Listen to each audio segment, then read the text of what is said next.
Joined now by an excellent coach who is at Thomas Jefferson, entering his second year as head coach, but not the first head coaching position he's had. And, of course, he's been around our high school scene for many years now, and he's a great influence on young men. Great to welcome Coach Kenny Bush of Thomas Jefferson. Kenny, I hope you're doing well in these unusual times. Yes, I've been doing fine so far. Just trying to make it through this unusual time and hopefully just being a positive influence on what we're trying to accomplish at Thomas Jefferson. Well, you have done that for quite a few years, and Thomas Jefferson's an outstanding academic institution, and they've had some moments in football where they've had some good things. It's not the easiest job at all, but you're accustomed to that. You've not had the easiest jobs that you've taken as far as head coaching is concerned. Yes, Thomas Jefferson is quite different in most schools. We're mostly about academics there. The kids are, many of them have not played high school sports. Some kids come to us who haven't played at all. Some have played at the middle school. So, it's a kind of a unique situation there. You get to really teach them the fundamentals of football from beginning point, rather than them coming in having some experience. So it's pretty unique over there. When you look at numbers, what's the optimum number that you'd like to have for your program? I know the big schools, we want 70 to 100 kids, and then the small schools are like, we've got 20 to 30. Well, what's the optimum number for you to have a chance to compete in terms of the numbers you need for your varsity program? A number I think would be good for our program would be 45 to 50 players. We have a 2A number school. We've been playing in the 3A district, but we're 2A. So I think if we can get up to about 45, 50 players, I think that would be a big improvement for us. Of course, I'm on record. I'm no fan of the split. I never have been, and I respect all opinions on that. But it certainly affects Thomas Jefferson because you're on the select side of things. And that's not to say that it would be easier on the other side either, but it's a challenge when you're in with some of the private schools at your level. Yes, it is. Being where we are, when the split happened, we are 3A. We're playing 3A, so we have to face in the playoffs. You play up 4A teams, and those teams are very good, and they have big numbers, and it's somewhat of a disadvantage for us. Visiting with Kenny Bush of Thomas Jefferson High School. Kenny, what about the players you have coming back this year? What kind of nucleus do you have from last year's team that was able to win a few games down the stretch? Just talk a little bit about what you have coming back this year. Well, we have 30 guys coming back from a team that only had 34 players. So we lost 4 guys. We had 4 seniors last year. So we have a veteran team coming back, and I'm pretty excited about those guys.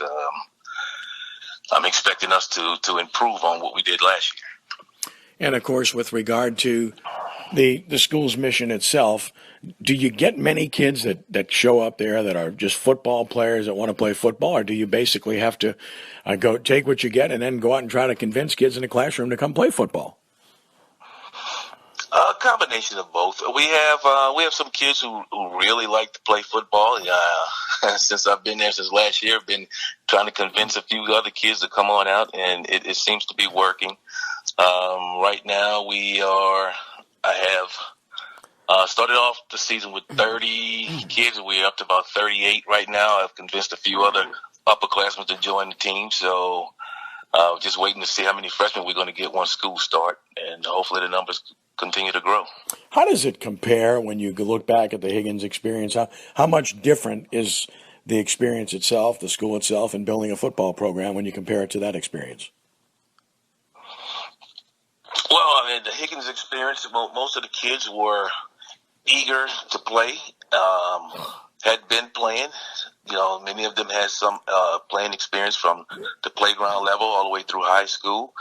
And just here at Thomas Jefferson, the kids are enthused to play. It's just that a lot of their focus is in other areas. So it's kind of trying to blend it in and make it work. So much has been made of the Magnet Bowl over the last decade or so because of the East Bank-West Bank dynamic and the outstanding academic reputation of Thomas Jefferson and Haynes. How big is that? You've been around a lot of rivalries. Is that as big as some of the ones you've seen, or bigger, or how do you see it? Not quite as big. I mean, for those two schools, everyone's get geared up for that particular game. It's talked about in the schools as far leading up to that week. But right now, it's not as big as some of the games that I've been involved in, such as the West Jeff and Eric rivalry game. Some of the bigger other games around the city have more, more years than what Thomas Jefferson Haynes has. They've only been in existence for about 10 years. So, the rivalry is growing, and hopefully it continues to grow and get bigger and better. Visiting with Kenny Bush, the head coach at Thomas Jefferson. And, of course, as a coach, you have so many jobs. In many cases, you're a mentor, you're a teacher, you're a counselor. In some cases, a parent. It just depends on the situation. And it's not great pay. It's got to be a labor of love. What attracted you to coaching? What made it so attractive to you that you wanted to do this because of the difficulty? I never looked at it as being difficult. It's been very fulfilling for me. I enjoy the teaching aspect. I enjoy and love the coaching aspect of it, just being involved with kids, and it keeps you young. It keeps you young and vibrant, and it just feels good to watch them develop and grow and be a positive influence in the community. And, of course, you have a real job as a mentor to not only teach football, but try to educate about life and discipline when necessary. And Thomas Jefferson's a very diverse school, so you've got a unique opportunity and situation there with kids from different backgrounds, kids that look different races, everything else imaginable. And in these times that we find ourselves in, that's probably a good place to be for somebody that welcomes the challenge, correct? Yes, it is. The school is well diverse, and what I have noticed about the student body there, a lot of the kids really get along and they support one another, and I think that it was one of the really unique things that I noticed this past year being there, that how just the kids interact with one another, which is really encouraging. And when you deal with the issues of today and a lot of good developments regarding equality and social justice, you try to teach kids the truth, but you also try to teach patience and understanding. And there's a delicate balance there, isn't it? Yes, it is. It is a delicate balance. And, sometimes you want to talk about it, and sometimes you try to stay away from it. You try to just balance it out as best you can based on each situation that may arise, And it's interesting because I've always said that when it comes to matters of racism and discrimination, that it's a taught behavior because kids aren't that way at all. It's only when they grow up that you see that type of behavior, which to me has always lent itself to they learned it from somewhere. You agree with that sentiment? Yes, I do. Having been in the school system for a long time, I've taught elementary kids as well as all the way up through high school, and I think it's a learned behavior because especially with the little ones, you see them and they're so kind and loving. They just want to talk and hug everybody, and then you see the differences as you go through the different levels of school. You see the differences where kids kind of pull away sometimes once they get to high school or whatever, and then many times it's because of what they have been taught or things that they may have seen or whatever, but or the environment that they have been in, and sometimes it makes them pull away from a certain group, but most of it is taught. When you were growing up as an adolescent and as a teenager, did you have any difficult experience? Did you experience real discrimination? Fortunately, I've not had much experience with discrimination. I guess you could say, being a person that always I would talk with everybody, friendly towards everybody, played sports, and I can't say that I have experienced a lot of that growing up and going through school. Well, it's a blessing in that regard, and yet this is a great chance and a great time for people to open their eyes, open their ears, to listen, to understand each other. And as I've said over and over again, no one has to agree on everything, but people have to respect each other. And to do that, they have to understand who they are and why they feel the way they feel. It's not a very difficult concept, is it?